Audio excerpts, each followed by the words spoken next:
Masuki acara inti, yakni Mau'izatul Hasanah yang akan disampaikan oleh Al-Mukarram Habib Ges Abdurrahman Assegaf LC. Kepada beliau, waktu dan tempat kami persilahkan.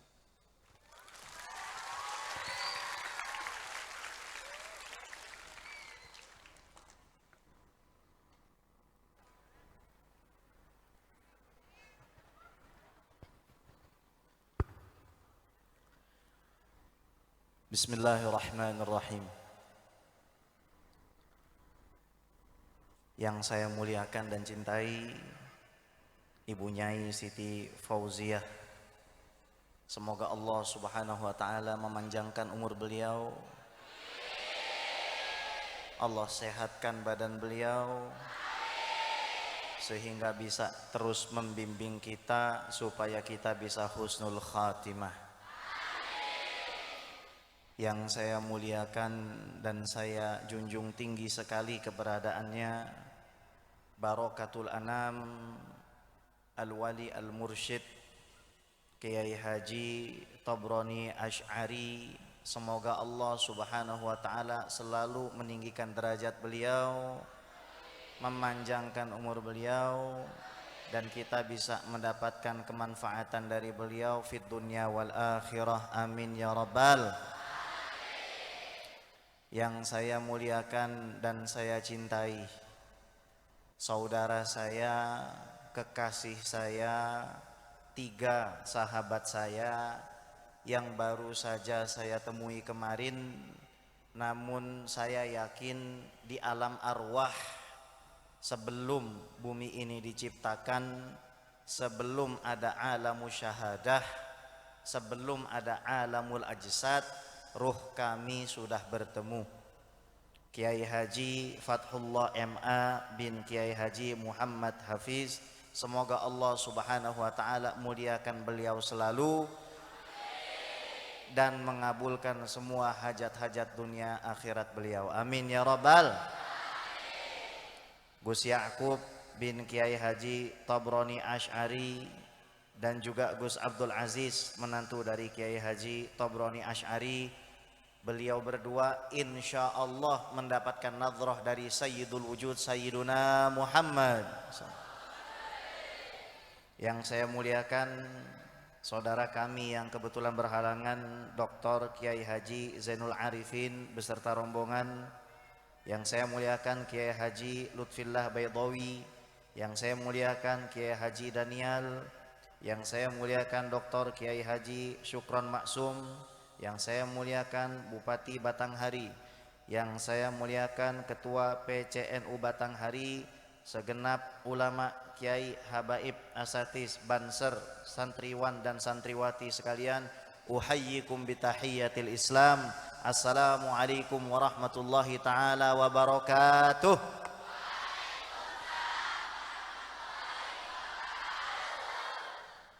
Alhamdulillah, wassalatu wassalamu ala sayyidina Rasulillah Sayyidina Muhammad ibn Abdillah wa ala alihi wa sahbihi wa mawalah, wa la hawla wa la quwwata illa billah. Ashhadu an la ilaha illallah wahdahu la syarika lah, wa ashhadu anna sayyidana wa maulana Muhammadan abduhu wa rasuluhu la nabiyya wa la rasula ba'dah. Amma ba'du, fanawayna ata'allum wa ta'lim wal ifadah wal istifadah wal iqamah wal istiqamah wal hatha ala tamassuki bi kitabillah wa sunnati rasulillah ibtigha'an li mardatillahi wa wajhil karim. Allahumma faqihna fid din wa 'allimna ta'wil waj'alna minal ladzina yastami'una al-qawla fayattabi'una ahsanah. Allahumma arinal haqqa haqqan warzuqna ittiba'ah wa arinal batila batila warzuqna ijtinabah wa adkhilna birahmatika fi ibadikas salihin, amin amin ya rabbal alamin.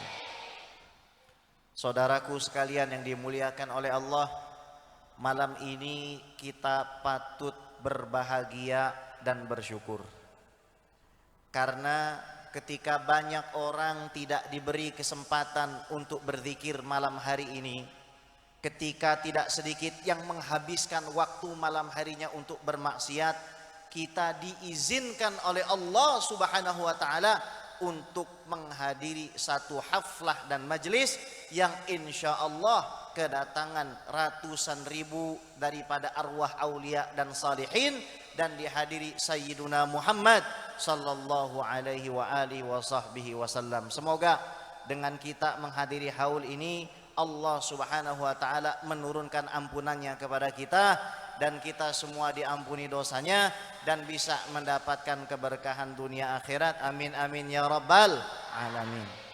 Bib, sebenarnya hukum haul itu apa, Bib? Karena banyak, Bib, orang mengatakan haul itu nggak diajarkan Rasulullah. Betul. Ada yang mengatakan haul itu nggak ada dalilnya. Betul. Itu salah, saudara. Siapa kira-kira yang pertama kali mengisyaratkan selamatan kematian? Allah jawabannya. Kok bisa, Bib? Dari mana dalilnya kok Allah Subhanahu wa taala memerintahkan kita untuk haul? Silahkan kita buka surat Maryam ayat ke-15 dan 33. Wassalamun alaihi yauma wulida wa yauma yamutu wa yauma yub'atsu hayya. Kata Allah Subhanahu wa taala, selamat sejahtera bagi Yahya hari di mana dia dilahirkan. Ini dalil Maulid. Hari di mana dia diwafatkan. Ini dalil haul. Wa yauma ub'atsu hayya, dan hari di mana aku dibangkitkan. Saya mau tanya, kira-kira kalau Allah Subhanahu wa taala bilang selamat hari lahir, bahasa Inggrisnya apa? Happy birthday. Jadi yang pertama kali merayakan ulang tahun itu siapa?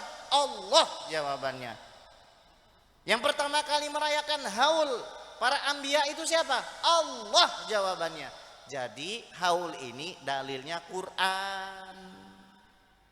Jangan pernah lagi ada keraguan kalau kita sekarang sedang membuat satu haflah yang pasti insya Allah diridhoi oleh Allah Subhanahu wa ta'ala. Ayat 33-nya, wassalamu alayya yauma wulidtu. Kata Nabi Isa alaihissalam, selamat sejahtera bagi diriku hari di mana aku dilahirkan. Wa yauma amutu, selamat sejahtera bagi diriku hari di mana aku diwafatkan. Wa yauma ub'atsu hayya, dan hari di mana aku dibangkitkan. Nabi sallallahu alaihi wasallam memerintahkan kepada kita secara tidak langsung untuk mengadakan haul. Apa kata Nabi sallallahu alaihi wasallam? Udzkuru mahasina mautakum. Kalau ada orang yang wafat di antara kalian, maka hendaklah sebut-sebut kebaikannya. Dan kita mengadakan haul ini kaitannya dengan iman, saudaraku. Karena kalau kita tidak beriman kepada al-hayatu ba'dal maut, lakafarna jami'an.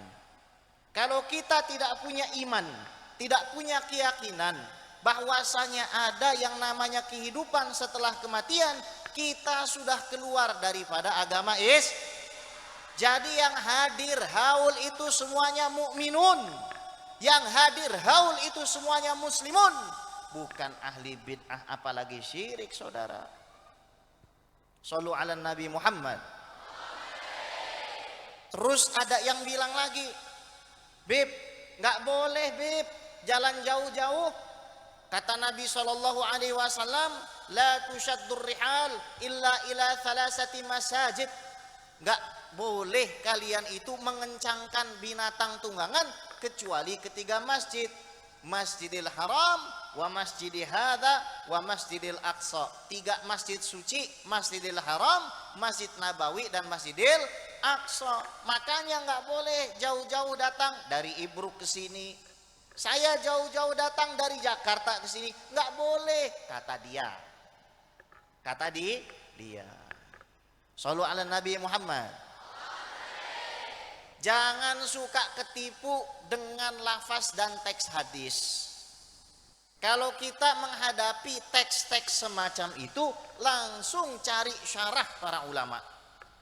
Kata Al-Hafiz Ibnu Hajar Al-Asqalani, larangan pergi jauh-jauh kecuali ke 3 masjid itu adalah larangan sholat.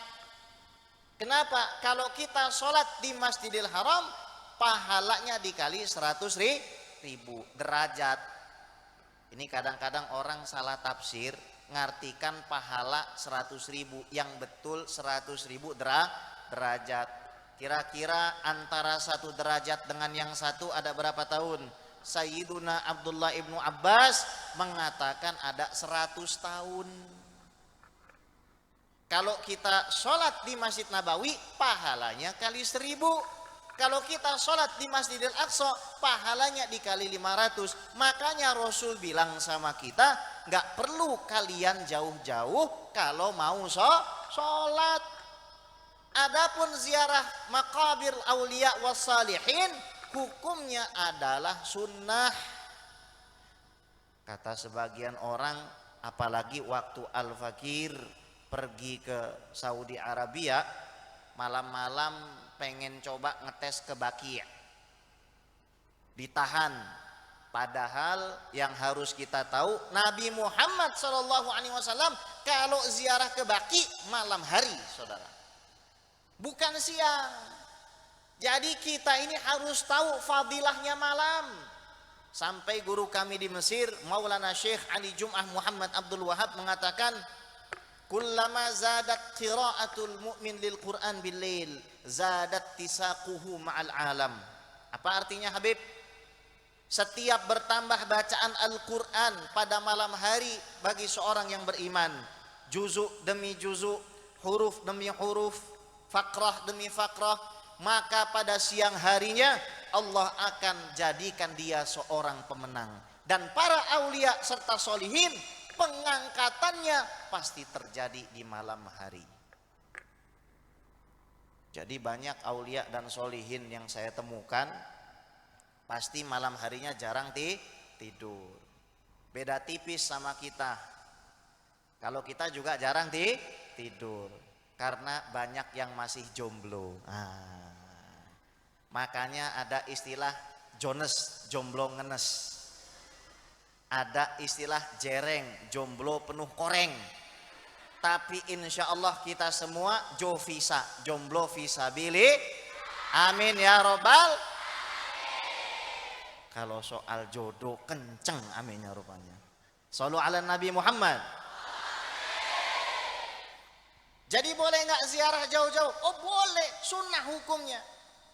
Kata Nabi Muhammad SAW, kalau seandainya saja kita dekat ke Baitul Maqdis, pasti aku akan tunjukkan kuburannya Nabi Musa alaihissalam. Ini dalil bahwasanya kita disunahkan pergi jauh untuk ziarah ke makam para aulia, anbiya dan solihin. Shallu ala Nabi Muhammad.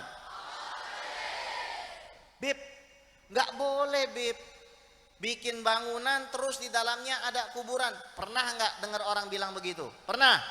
Ada nggak orang mengatakan kita nggak boleh bikin bangunan di atas kuburan? Iya.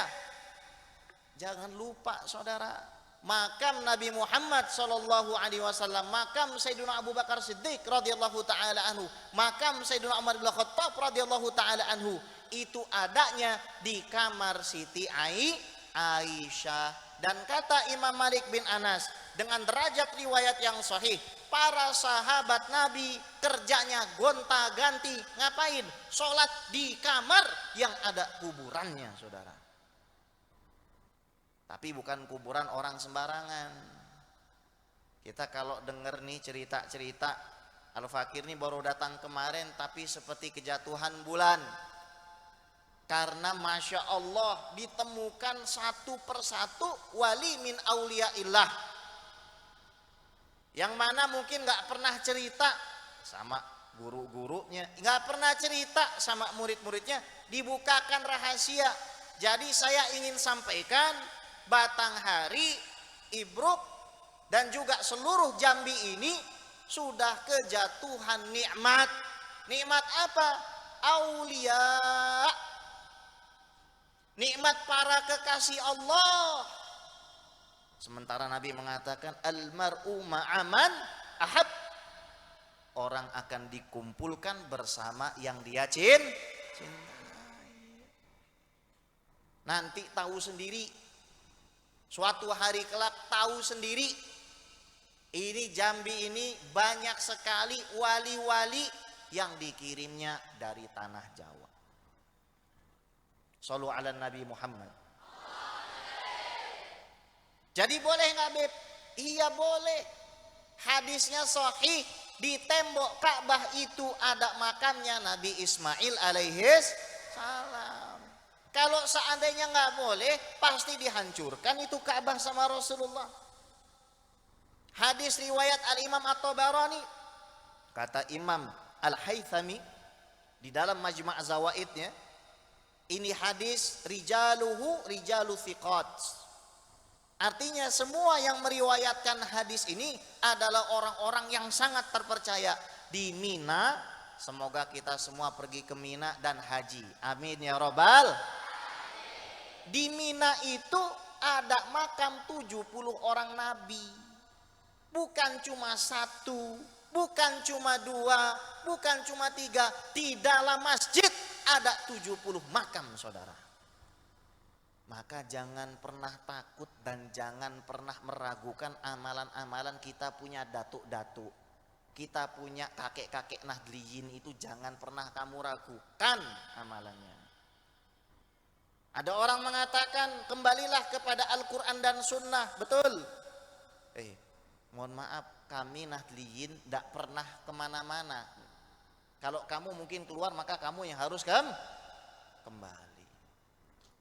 Ini penting untuk saya sampaikan supaya masyarakat khususnya yang awam tahu kita sekarang sedang berbahagia, sedang senang. Kenapa? Karena kita yakin ruhnya al-maghfurlah Kiai Haji Muhammad Hafiz bin Kiai Haji Abdurrahman sekarang sedang bersama kekasihnya Nabi Muhammad sallallahu alaihi wasallam. Shallu ala Nabi Muhammad. Bib, ceritain dong. Apaan? Tentang perjalanan ruh di alam arwah.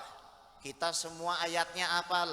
Alhaakumut takatsur hatta zurtumul kalla saufata thumma kalla saufata. Apa maknanya? Kata Al-Imam At-Tabari di dalam tafsirnya, ai idza sirtum ilal maqabir wa dufintum fiha. Maksudnya kalau kamu sudah sampai ke dalam kubur dan kamu dikuburkan, wa fi hadza dalilun ala sihhatil qaul bi adzabil qabri, dan ini adalah bukti yang kuat bahwasanya ada yang namanya azab kubur. Orang yang sudah meninggal itu rohnya dibagi jadi dua, kata Ibnul Qayyim dalam kitab Ar-Ruh. Berdasarkan hadis Nabi Shallallahu Alaihi Wasallam. Ini tolong diperhatikan supaya bisa disampaikan keluar. Ini dari nabimu Nabi Muhammad Shallallahu Alaihi Wasallam. Kalau ruhnya orang beriman, hidupnya dia sholatnya nggak pernah telat, tidak bakhil dan tidak pelit, tidak pernah hasut dan julid, tidak pernah punya perasaan benci kepada umat Nabi Muhammad sallallahu alaihi wasallam. Begitu dia mau meninggal, maka pertama-tama Allah utus segolongan malaikat ala bu'di marmal basar. Maknanya apa, Bib? Malaikat-malaikat tersebut turun sejauh mata memandang. Malaikat-malaikatnya indah, ganteng-ganteng. Tapi bukan artinya malaikatnya itu apa? Berkelamin laki-laki. Karena siapa yang mengatakan bahwasanya malaikat itu berkelamin laki-laki, faqad tafassak, maka dia sudah menjadi orang fasik. Wa fi kufrihi qaulan.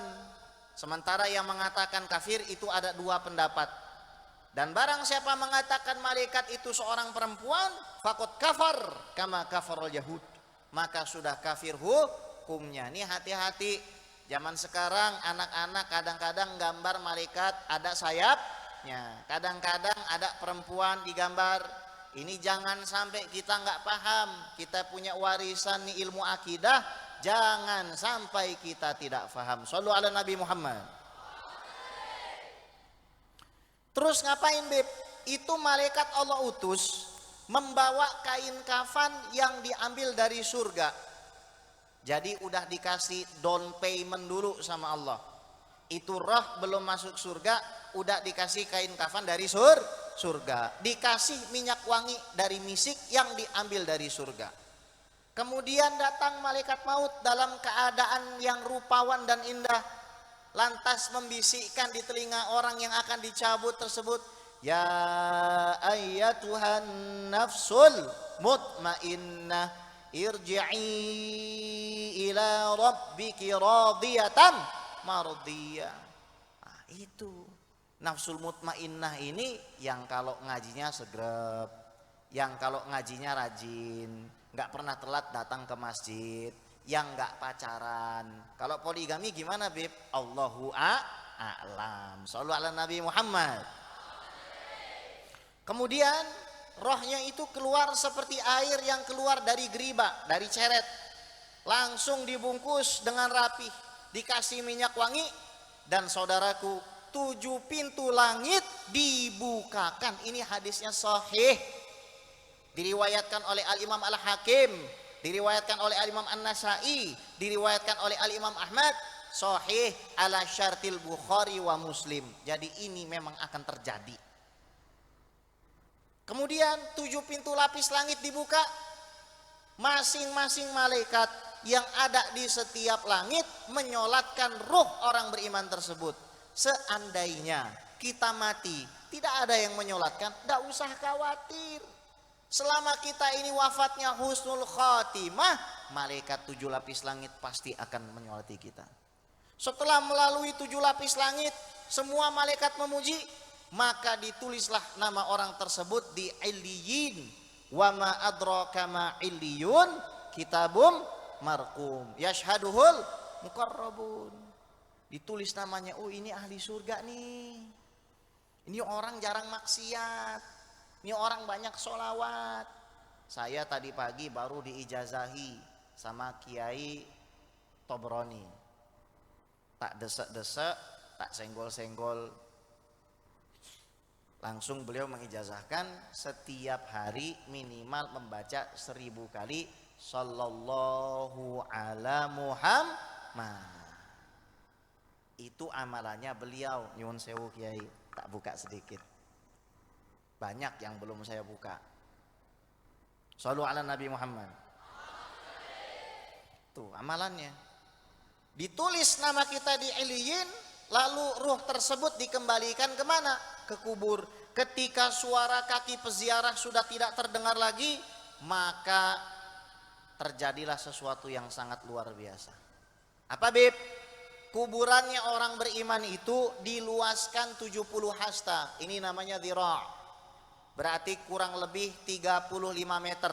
Ini belum selesai. Kalau nanti dia bisa jawab pertanyaan mungkar dan nakir, maka Allah Subhanahu wa taala akan perluas kuburannya sejauh langit dan bumi, dan akan dijadikan raudhah min riyadil jannah, taman dari taman surga. Jadi jangan kita tuh mikirin nabung mau bikin rumah di dunia, tapi kita lupa nabung buat rumah kita di akhirat. Dan yang paling enak dan yang paling asyik kalau kita sudah meninggal, tahu apa? Kita bisa pelesiran, kita bisa ketemu arwah yang lain, kita bisa ketemu lagi sama abah guru-guru kita, sama masyaikh kita. Ini nikmat yang sangat luar biasa, saudara. Jadi kita harus yakin kehidupan kita itu bukan di sini saja. Makanya kata Ustadz Dery Sulaiman, orang kaya mati, orang miskin raja-raja, rakyat biasa, yang peci hitam, yang jilbab putih, yang lagi ngomong, semuanya sama enggak? Enggak ada bedanya kita mah. Shallallahu ala Nabi Muhammad. Tapi kalau roh itu rohnya orang yang tidak beriman kepada Allah, rohnya yang enggak kenal la ilaha illallah, enggak kenal Muhammadur Rasulullah, apa yang dibikin sama malaikat? Malaikat yang turun wajahnya gelap, kemudian membawa kain busuk, baunya sangat nauzubillah.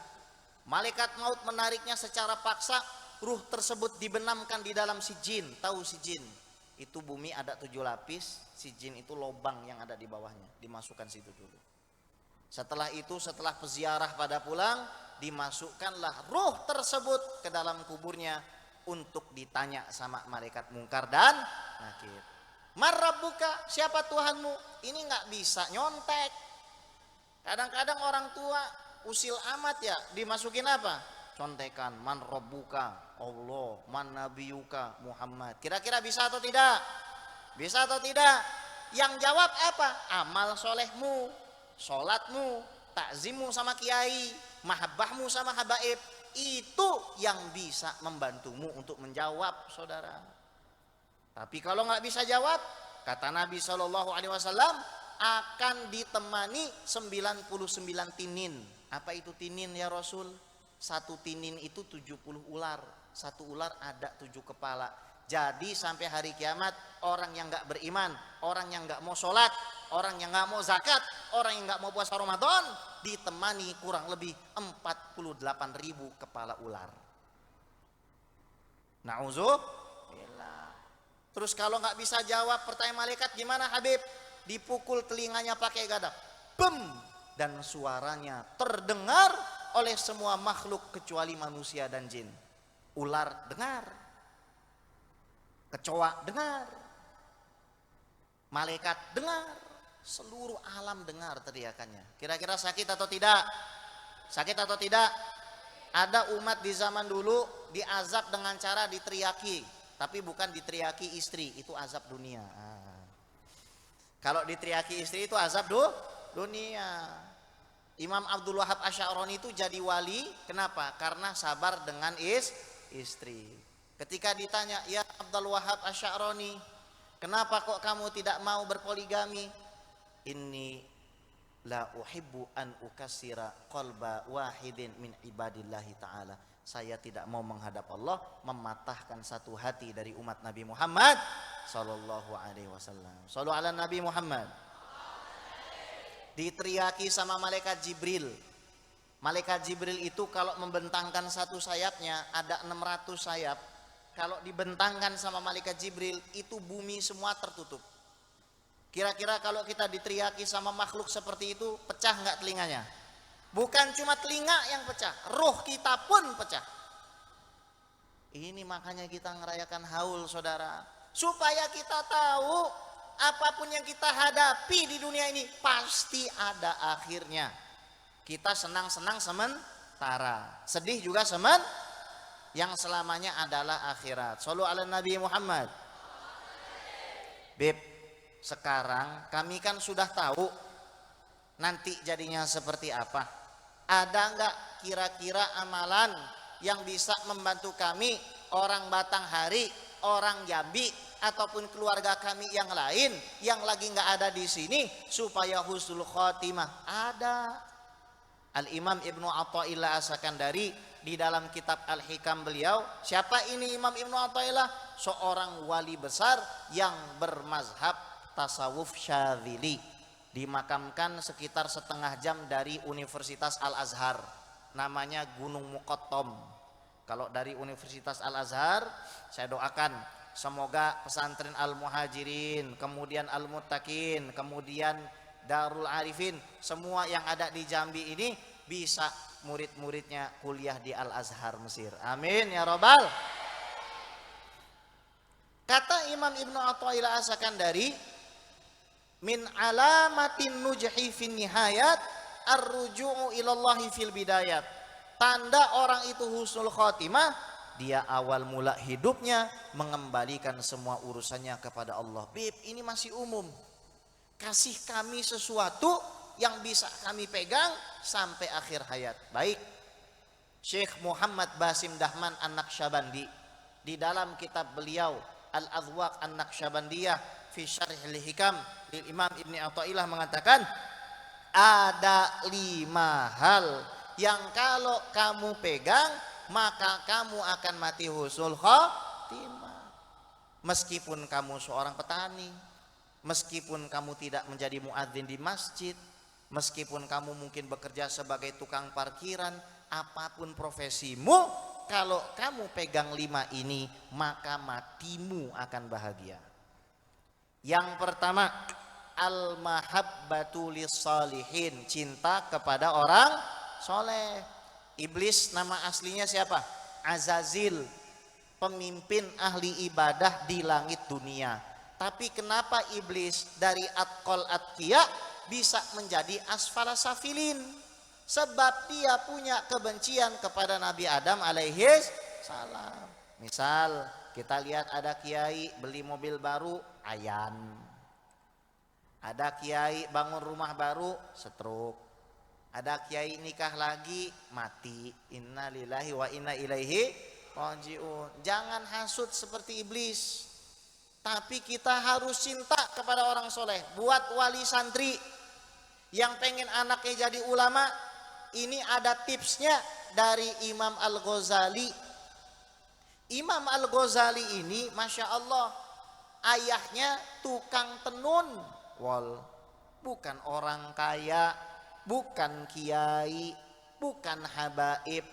Tapi sampai sekarang kitabnya Imam Al-Ghazali dipakai di seluruh dunia. Waktu saya ngajar di Australia, ada di setiap masjid kitab Imam Al-Ghazali, kecuali yang gak suka sama beliau. Ke Singapura ada kitab Imam Al-Ghazali, ke Malaysia ada kitab Imam Al-Ghazali. Semua orang cinta sama Imam Ghazali, sampai ada artis namanya Al-Ghazali. Dikira-kira nih Imam Al-Ghazali bisa jadi ulama sehebat itu, rahasianya apa?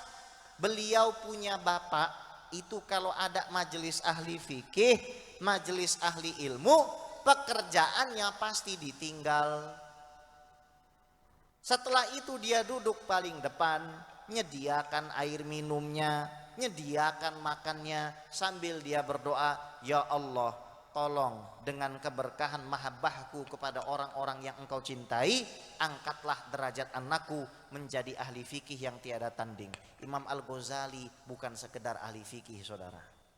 Kalau kita belajar ilmu akidah, akidah kita Asy'ariyah, kalau nggak ada Imam Al-Ghazali, putus mata rantainya. Kita belajar fikih Syafi'i, kalau nggak ada Imam Al-Ghazali, putus mata rantainya.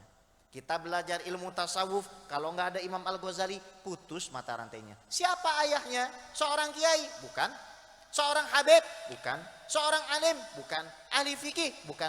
Cuma tukang jahit. Hanya seorang tukang jahit yang miskin, tapi punya keikhlasan berkhidmat kepada para fuqaha. Maka Anda semua yang hadir di sini, kalau Anda betul-betul ingin anak Anda jadi ulama, berkhidmatlah kepada para kiai dan habaib. Shallu ala Nabi Muhammad. Itu dari Imam Ghazali. Sekarang dari Kanjeng Nabi SAW. Di dalam hadis yang statusnya muttafaq alaih Bukhari Muslim, ada seorang sahabat namanya Abu Thalhah. Abu Thalhah ini seorang pengusaha. Dia bukan orang alim, derajatnya tidak sama seperti Sayyidina Abu Bakar. Ketika malam hari Abu Thalhah keluar dari rumahnya, anaknya meninggal. Orang Arab di zaman dulu, ibu, kalau kehilangan anak laki-laki itu seperti kehilangan segalanya. Tapi istrinya ini malaikat berwujud manusia, bidadari berwujud manusia, namanya Ummu Sulaim. Dia katakan kepada seluruh anggota keluarganya, la yuhaddithu ahadun hatta akuna ana alladhi uhaddithu. Jangan sampai ada yang menceritakan tentang wafatnya anak Abu Thalhah kepada Abu Thalhah sampai saya yang menceritakan.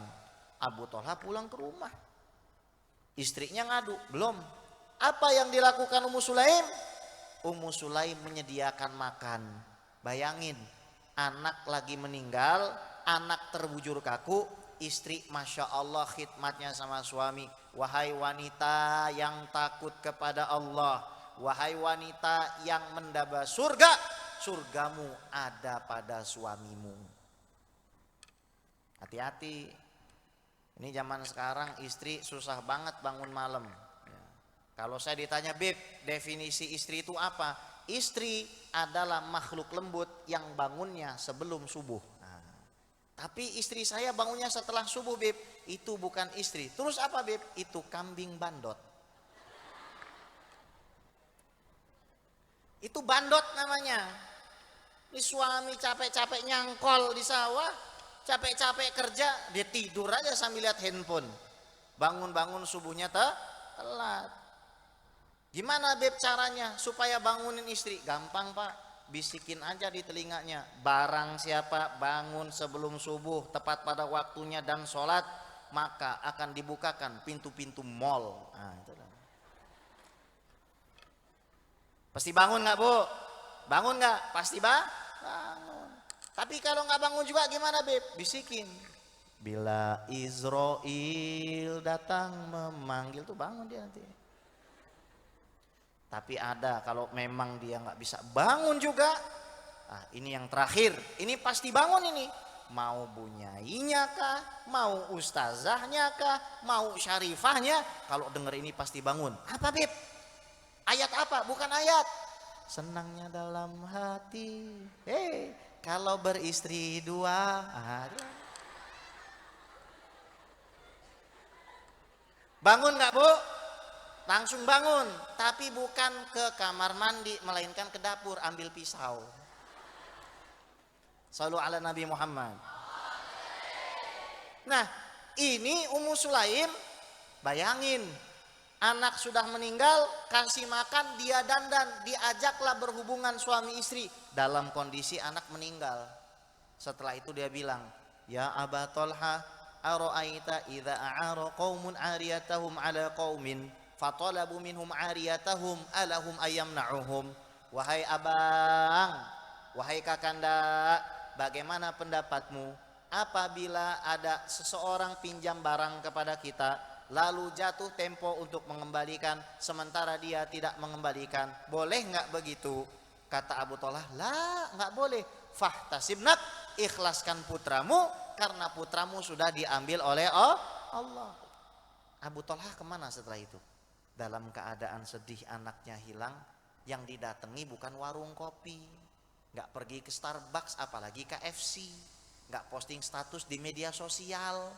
Yang dilakukan Abu Tolha mencari Sayyiduna Muhammad. Itu yang dilakukan Abu Tolha.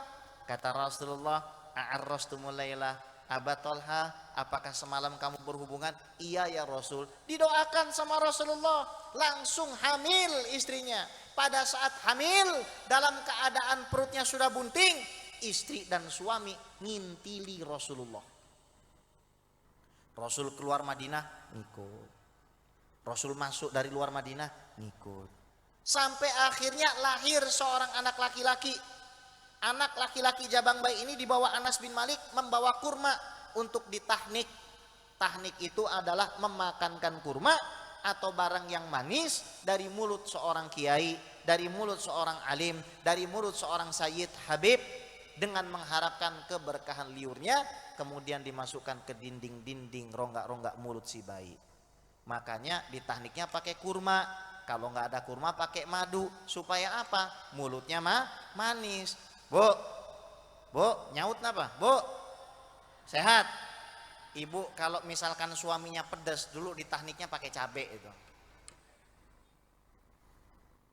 Setelah itu yang terjadi, yang namanya anak ini dikasih nama Abdullah. Maka kalau kasih nama anak yang bagus, Abdullah, Ahmad, Muhammad, Abdurrahman, Hasan, Hussein, Fatimah, Aisyah, Khadijah, dan terus seperti itu. Karena dikasih nama bagus, mahabbahnya keluarga luar biasa sama Rasul, akhirnya Abdullah punya 9 orang anak, 9-9-nya hafal Quran. Lihat, Abu Tolha apakah seorang ulama? Bukan. Abu Tolha apakah seorang kiai? Bukan. Seorang sayyid habib? Bukan. Tapi dia punya cucu, 9-9-nya hafal Quran. Modalnya apa? Mahabbah dan takzim. Di sini banyak banser. Kalau lagi khidmat, tanamkan dalam hati, ya Allah, saya khidmat nih sama Kiai Fathullah, saya khidmat sama Kiai Tobroni, saya khidmat sama Habib Fulan, sama Ustadz Fulan. Ya Allah, sebagaimana engkau angkat derajat Abu Tolha karena khidmat sama Rasul, angkat derajat saya punya keturunan karena saya khidmat dengan kekasihnya Rasul. Shallu ala Nabi Muhammad. Wah, aus nih. Coba kita lihat. Ada warnanya enggak? Kosong. Astagfirullah. Dari Jakarta dikasih gelas kosong. Coba yang sebelah kiri. Kosong juga. Katanya nih Kiai Tobroni, air putih ini bisa bikin darah tinggi. Kenapa? Kemarin saya dikasih asisten saya minum air putih, saya banting karena emosi. Biasanya yang minuman paling bagus itu yang ada warnanya. Kopi, astagfirullahalazim. Ini lagi baru datang Gus Abdul Aziz. Ini kok kosong, Gus? Astagfirullahalazim. Kok air putih yang ada warnanya? Nanti tak bilangin lo pas ke Jakarta lo. Pokoknya aku ke Jambi lo nggak dikasih gelas kosong. Ini salahnya Gus Abdul Aziz ini. Shallallahu ala Nabi Muhammad. Tak minum boleh? Boleh saya minum? Yuk kita belajar cara minumnya Rasulullah Shallallahu Alaihi Wasallam. Jazakumullah. Ana doain ente, masya Allah, sehat walafiat, berkah rezeki, insya Allah, dan diridhoi oleh Allah dan istri. Jangan poligami. Malu sama Abah Tobroni. Nanti diselentik. Shallallahu ala Nabi Muhammad. Matur suwun Gus. Nih cara minum Rasul. Katanya Syekh Mutawalli Sya'rawi, kalau kita minumnya seperti ini bisa berubah jadi wali. Kenapa? Rasa maksiat dalam diri akan dihancurkan bertubi-tubi. Bismillahirrahmanirrahim. Alhamdulillahirabbil alamin. Bismillahirrahmanirrahim. Alhamdulillahirabbil. Bismillahirrahmanirrahim. Alhamdulillahirabbil. Itu caranya, minumnya 3 kali. Ya Allah, saya niat pengen supaya nggak jadi ahli maksiat lagi, supaya saya nggak berbohong lagi, supaya saya nggak malas lagi. Wasilahnya apa? Kita minum seperti minumnya Sayyiduna Muhammad SAW. Itu yang pertama. Harus cinta sama orang soleh. Yang kedua, az-zuhdu fid dunya. Kalau mau husnul khotimah, jangan sampai kepinginan sama dunia. Zuhud itu bukan artinya kita nggak boleh punya barang bagus. Yang namanya zuhud, ikhrajud dunya minal qalbi wa wad'uha fil yadi. Kita mengeluarkan dunia dari dalam hati, ditaruh di tangan. Kalau orang kaya nggak boleh pura-pura miskin. Orang kaya itu harus tampil kaya. Kalau perlu Bu, pakai cincinnya 1 jari jangan 1 cincin, tapi pakainya 1 jari 5 cincin, kan jadi tegang begini, makan pun diserok. Mau salam pun lain. Assalamualaikum Jeng. Apa kabar? Yang pakai kalung, baik. Itu ya. Kayak gitu aja sekalian ya. Kenapa? Supaya orang yang nggak punya fulus, orang yang nggak punya uang tahu mau minta kemana. Jadi orang kaya tampilkan saja kekayaannya. Imam Ja'far Shadiq radhiyallahu taala anhu, kalau pakai baju mewah luar biasa. Sampai dibilang sama orang Baghdad, ente cucunya Rasul tapi nggak mengajarkan kesederhanaan. Sini. Diambil tangan orang yang ngomong itu, dimasukkan ke dalam pakaian dalamnya. Pakaian luar namanya syiar, pakaian dalam ini namanya dithar. Dimasukkan ke dalam ditharnya, ternyata kasar. Lalu Imam Ja'far Shadiq mengatakan, saya pakai pakaian bagus supaya saya nggak dikasihani orang. Kira-kira kalau misalkan ada orang pakai mobil Alphard, masih nggak berani kita ngasih sedekah 2.000 perak? Nggak. Tapi saya menggunakan pakaian yang jelek di dalam untuk mengingatkan diri saya kalau saya ini hina di mata Allah Subhanahu wa taala. Waktu kami di Australia itu, tahu Australia Bu? Tahu nggak? Sebelah sononya ujung kulon. Teman-teman jamaah tabligh datang ke masjid. 3 hari kami ikut juga. Kemudian biasanya kalau sudah 3 hari, maka mereka minta imam dan khotib di masjid itu untuk menyampaikan bayan atau ceramah. Kebetulan saya yang diminta. Maka saya pakai jubah bagus diimpor dari UK. Tahu UK? Ujung Kulon, bukan. United Kingdom. Bagus itu jubahnya. Saya minta belikan sama sekretaris saya dari Singapura, Brother Ansori itu. Kenapa kita pakai pakaian yang bagus? Untuk menghormati tamu. Apalagi Imam Malik kalau sudah ngomong soal hadis, ada tamu ngetok, mau ngomong apa? Hadis. Mandi, sholat 2 rakaat, pakai baju paling bagus, pakai baju paling baru, pakai imamah, pakai rida, dan mazala yubakhiru nafsahu. Imam Malik itu pasti bakar kayu gaharu setiap majelis hadis. Tapi ada satu orang, waktu kami di Australia itu ada satu orang mojok dia nggak mau dengerin. Terus setelah selesai dia datang kepada kami dan mengatakan pakai bahasa Linggis. Tahu bahasa Linggis? Dia bilang begini, "You know brother, I don't have to dress like you to be respected." Apa itu artinya? Kayaknya baru kemasukan jin Inggris ini. Ya. Kamu tahu nggak? Saya nggak perlu berpakaian seperti kamu untuk dipuji orang. Apa kata Nabi SAW? Saya sampaikan, Innallaha jamil yuhibbul jamal. Allah itu indah dan menyukai keindahan. Terus dia bilang lagi, saya ini dosen PhD. Tahu PhD? PhD itu doktor. Untung saya tidak mengatakan Pizza Hut delivery gitu. Hampir saja saya katakan begitu, ya. Dia mengatakan saya ini dosen PhD, semua non muslim menghormati saya. Lalu saya sampaikan, ada dulu di Mesir zaman Ibnu Hajar al-Asqalani, orang Yahudi protes, Ibnu Hajar, katanya agama kamu agama yang rendah hati, kenapa kamu pakaiannya bagus, kenapa kendaraanmu bagus, kenapa jubahmu mewah, kamu nggak lihat aku combang-camping? Kata Imam Ibnu Hajar al-Asqalani, aku bahagia dengan kesyukuranku, Allah menambahkannya, sementara kamu kafir dengan kemiskinanmu dan kamu akan mendapatkan azab yang lebih hina di yaumil qiyamah. Maka jangan menilai orang dari pakaiannya. Mau pakaiannya bagus hamba Allah, mau kurang bagus juga hamba Allah. Tuh zuhud dunia. Jangan tamak soal dunia. Yang ketiga, al-himmatu fi dzikri, senang berzikir. Pengen selamat, senang berzikir. Ini cerita pengalaman. Kami pernah diundang untuk jadi wakil kepala sekolah konsultan di Kedah, Malaysia.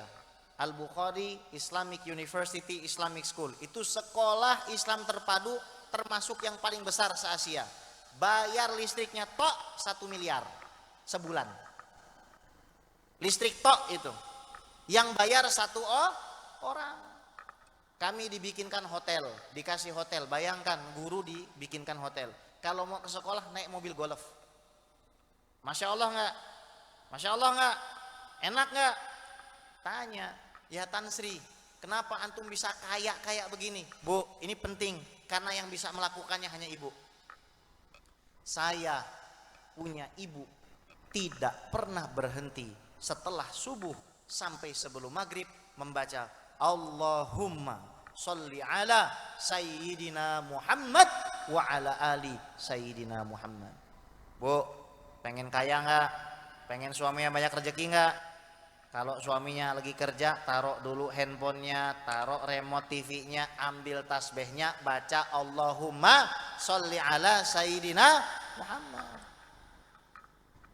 Kami diundang ke Bakri Tower, punyanya Pak Abu Rizal Bakri. Ada perusahaan di situ nggak bisa bayar gaji 6 bulan. Nanya, Bib, gimana caranya nih Bib? Biar apa? Biar kami ini bisa digaji. Oh ya sudah, berapa jumlah pegawainya? 150 orang. Jangan sampai ada yang masuk ke tempat ini melainkan dia membaca sholawat 100 kali. Loh apa korelasinya? Apa hubungannya? Kalau ada 150 orang membaca 100 sholawat setiap hari, berarti ada 150.000 dosa diampuni dari perusahaan kamu. Ada 150.000 pahala diberikan kepada perusahaanmu. Ada 150.000 derajat dinaikkan. Kira-kira rezeki semakin jauh atau semakin dekat? Semakin jauh atau semakin dekat? Saya dan kita semua sudah sering ketemu sama manusia-manusia yang mengandalkan ijazah. S2, S3, S tungtung. Nggak dapat Kita ini umat Islam senjata nih solawat mahabbah sama Kanjeng Nabi Muhammad sallallahu alaihi wasallam. Tuh, senang berzikir. Shallallahu ala Nabi. Bib, gimana caranya biar bisa ngelihat Rasul? Ada nggak amalannya?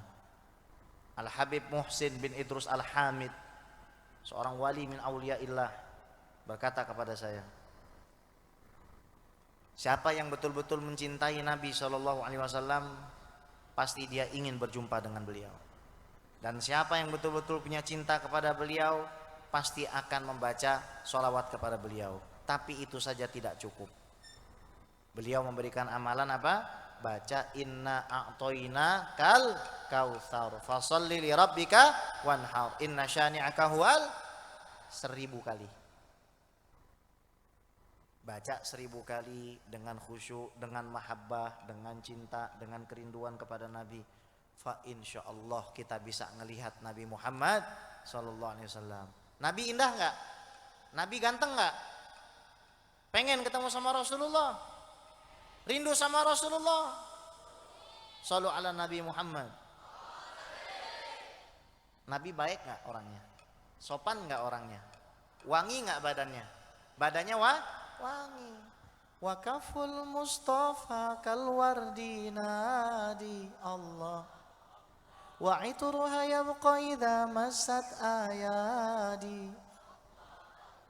Wakaful Mustafa kalwardi nadi. Wa itruha yabqa idza massat ayadi. وعم نوالها كل العباد وعم نوالها كل العباد وعم نوالها كل العباد حبيب الله يا خير البرى يا semuanya قمرون قمر سيدنا النبي قمرون وجميل سيدنا النبي وجميل سيدنا النبي صلوا عليه اللهم صل على سيدنا محمد. Yang keempat, pengen matinya husnul khotimah, jangan jadi orang pelit. Kata Nabi, la yadkhulal jannata khabbun wala bakhilun wala mannanun. Khabbun tukang tipu, bakhilun orang pelit, namamun orang yang suka mengadu domba, mannanun orang yang suka mengungkit-ungkit pemberian. Itu enggak masuk surga semua. Dulu ada saudagar kaya tapi kikir bin pelit bin medit. Parah ini. Malam-malam dia lagi makan, ada yang ketok. Tok tok tok, assalamualaikum, saya belum makan berhari-hari. Ini orang pelit nggak kehabisan akal. Takbir dia, Allahu Akbar, biar disangka sholat. Karena nggak mau bukain bin. Ini pengemis nunggu, kok nggak takbir intikol, apa yang dibaca Al-Baqarah. Kabur itu pengemis. Datang lagi besoknya nggak tahan, dia suruh istrinya buka pintu. Setelah dibuka pintunya, ini istri solehah, nangis dia. Mohon maaf Pak, saya nggak bisa kasih, saya dilarang sama suami saya. Tapi ingat, Allah punya kuasa. Hari berganti minggu, minggu berganti bulan, bulan berganti tahun. Allah balik keadaannya jadi orang kismin, sekismin-kisminnya tuh orang. Akhirnya si istri dicerai dan dia menikah lagi istrinya dengan seorang pemuda yang tampan lagi dermawan. Kejadiannya keulang. Ada orang miskin ngetok, assalamualaikum, karena suaminya baik, masya Allah ya, kayak Gus Fat nih baiknya. Maka suaminya bilang, itu di kantong baju saya ada 10 keping emas. Ini 1 keping emas ini harganya bisa 1 miliar. Bayangin ngasih uang 10 miliar. Kasih semua sama dia. Ketika istrinya buka pintu, nangis tuh istrinya. Balik ke suaminya, istriku kenapa kamu menangis? Wahai suamiku, tahukah kamu siapa yang ada di depan tadi mengemis? Saya tidak tahu. Itu mantan suami saya.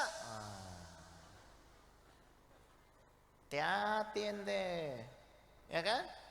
Terus suaminya yang kedua tersenyum, nanya, dan tahukah kamu siapa saya? Tidak, aku adalah pengemis yang dulu diusir olehnya.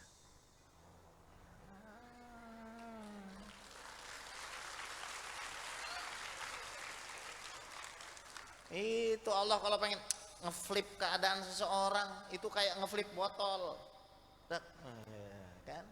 Kayak anak zaman now tuh. Nah, itu gampang bagi Allah. Pengen naikin derajat gampang, pengen ngejatuhin juga gampang. Makanya kalau dicaci tidak tumbang, dipuji jangan terbang. Shallu ala Nabi Muhammad. Ada nih orang miskin nih di zaman Nabi Musa.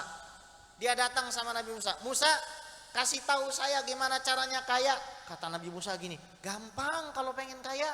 Cukup kamu syukuri apa yang sudah Allah berikan. Ngamuk ini orang miskin.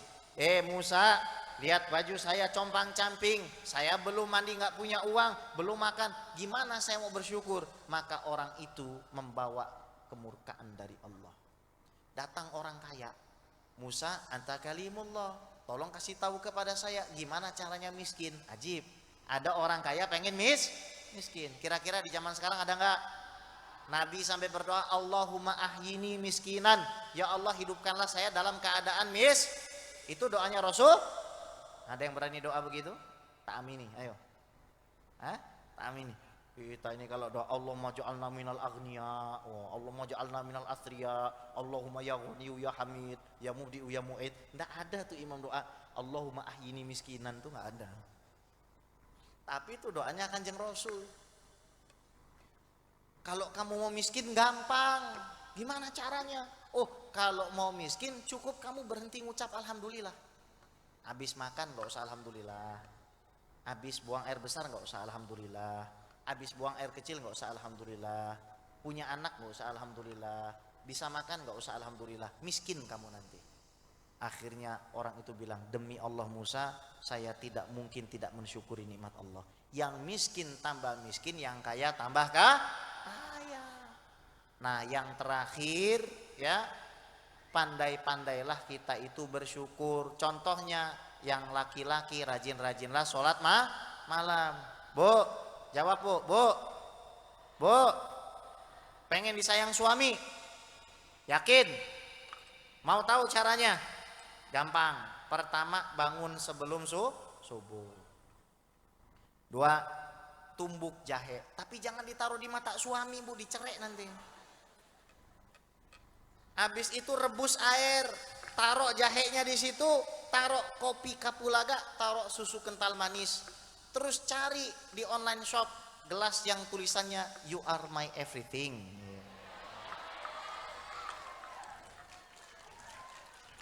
Loh, belum selesai, nanti dulu. Terus bu, saring. Setelah itu cari kembang mawar 1 tangkai. Deketin ke suami. Nih bu, kata kuncinya bu. Ini pasti suaminya kayak ikan kehabisan air, menggelepar-gelepar. Bisikin begini bu, sambil bawa kopinya, jangan disiram, dicerek besoknya. Assalamualaikum pangeranku, pahlawanku.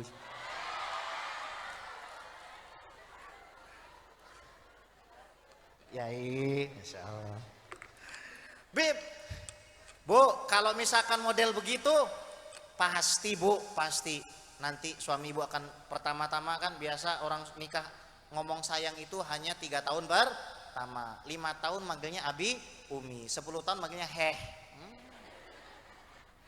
Tapi kalau kita bikin begitu, bu, bener deh. Nanti suami ibu langsung bilang, ayang beb, gitu. Habis itu langsung bilang lagi, yang mau nggak ikut abang? Mau bang, kemana? Keluar yuk beli gorengan. Tapi beli gorengannya di Madinah sambil umroh.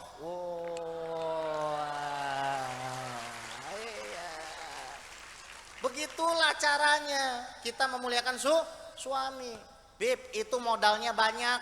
Harus kopi, harus susu, harus beli ini. Ada yang modalnya gampang. Apa Beb? 2 baskom sama air hangat. Jangan diisi air raksa. Dendam amat sama suami. Emang suami salah apa? Ya kan? Suami pulang, nggak usah banyak ngomong, nggak usah banyak kalam Bu, langsung sediakan baskom yang isinya air hangat. Ibu basuhlah kaki suami itu. Masya Allah. Pernah Kiai digitukan? Kok pada diam semua yang laki-laki ini? Jangan-jangan nggak pernah dibikin ini ya? Ya Allah. Makanya nih yang belum jadi istri, ingat-ingat nih pesan Habib, ingat-ingat kalau sudah jadi istri muliakanlah suami. Karena kalau kita satu malam saja durhaka sama suami, itu bidadari bilang apa? Kota lakilah. Perempuan gak tahu diuntung, semoga Allah membunuhmu. Didoain sama malaikat, sama bidadari. Makanya Pak, kalau kita itu dimarahin istri wajar. Kenapa Beb? Karena memang frekuensi huruf yang keluar laki-laki dan perempuan beda. Laki-laki jatahnya sehari 7.000 kata, perempuan 21.000. Laki-laki habis di kantor, di ladang, kemudian kalau macet ngomel. Perempuan Pak paling habisnya cuma 1.000, paling buat ngomelin telenovela Pak. 20.000-nya diantemin ke kita. Makanya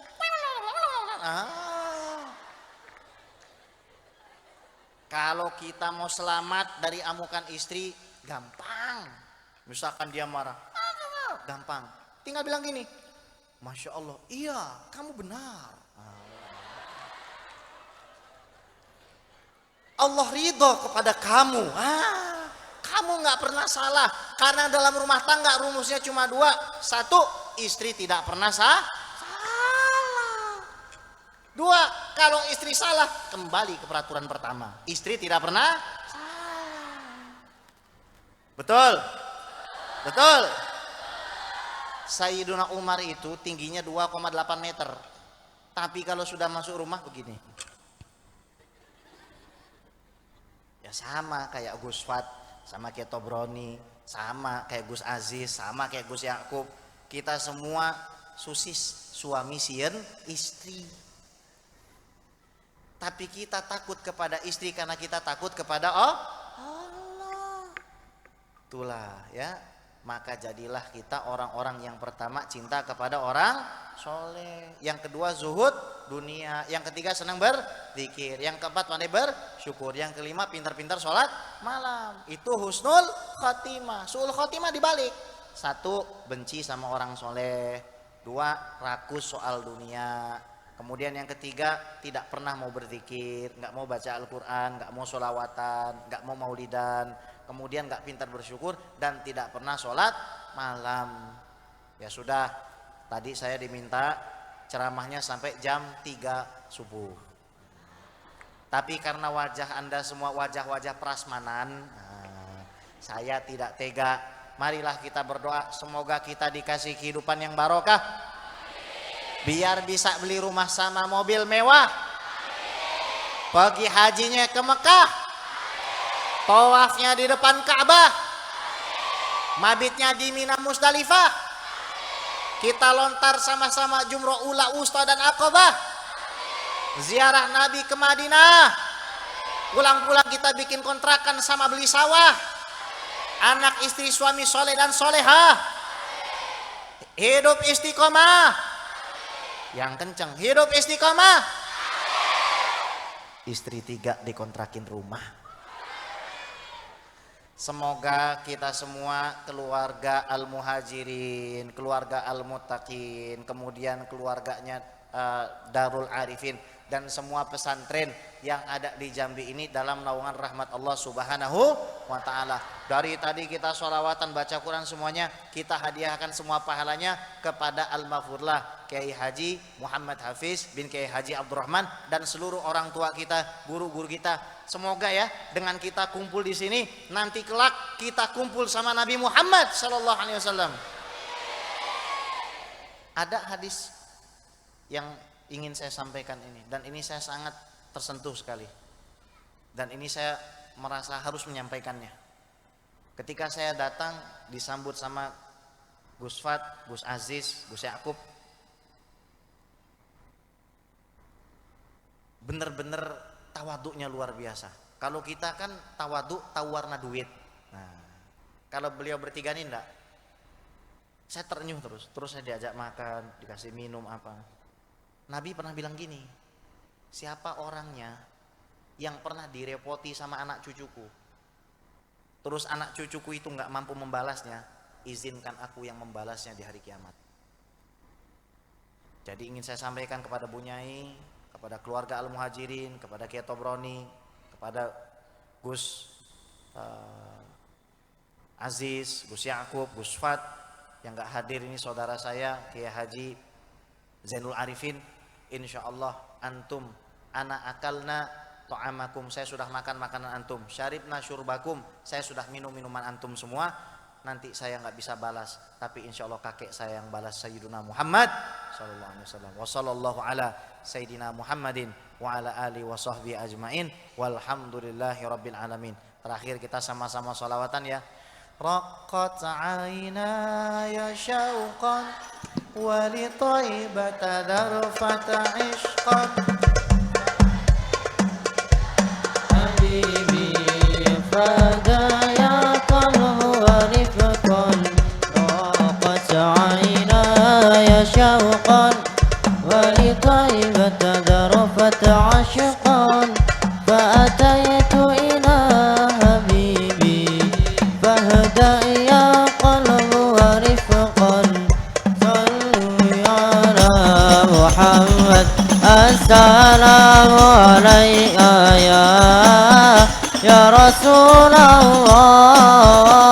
Assalamu alayka ya habibi ya Nabi Allah. Assalamu alayka ya Rasulullah. Assalamu alayka ya habibi ya Nabi Allah. Ya Rasulullah. Qalbun min ta'allaq wa biwarihi ta'allaq yabki yas'al khaliqahu fa'atahu al-wahyu fa'ashraq. Iqra Iqra ya Muhammad. Assalamu alayka ya Rasulullah. Assalamu alayka ya habibi ya Nabi Allah. Assalamu alayka ya Rasulullah. Assalamu alayka ya habibi ya Nabi Allah. Ya Rasulullah. Ya Taibatu ji'tuki sabba li Rasulillahi muhibba bil rawdati sakanat ruhi wa jiwaril hadi Muhammad.